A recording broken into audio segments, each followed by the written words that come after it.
Tarifat e Trump ndezin alarmin në Bruksel, BE zotohet për hakmarrje ekonomike.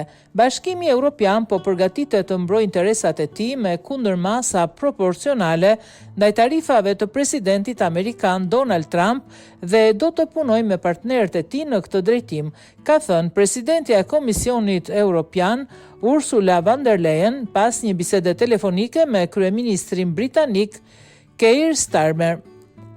Von der Leyen tha gjithashtu se BE është e përkushtuar të punojë ngushtë me Britaninë për sigurinë dhe mbrojtjen dhe është e shqetësuar për pengimin e Rusisë në përpjekjet për paqe në Ukrainë. Presidenti i Komisionit Evropian do të takohet me Starmer në Londër në 24 prill si pjesë e konferencës ndërkombëtare për të ardhmen e sigurisë së energjisë.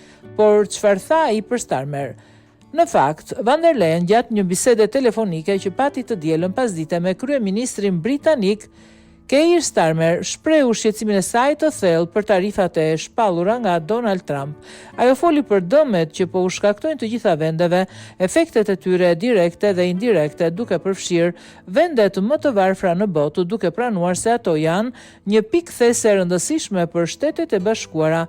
Ajo referua dhe bashkëpunimit me partnerët e tjerë, duke theksuar vendosmërinë e saj për të punuar me partnerët e saj për të adresuar këtë realitet të ri për ekonominë globale, duke pranuar se çdo partner tregtar do të veprojë sipas prioriteteve të veta.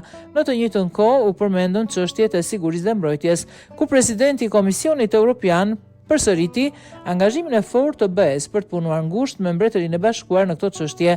Së fundmi ata diskutuan përgatitjet për samitin e ardhshëm BE Mbretëri e Bashkuar në 19 maj, ndërsa von der Leyen konfirmoi se do të takohet me kryeministrin në Londër në 24 prill me rastin e samitit ndërkombëtar për të ardhmen e sigurisë energjitike.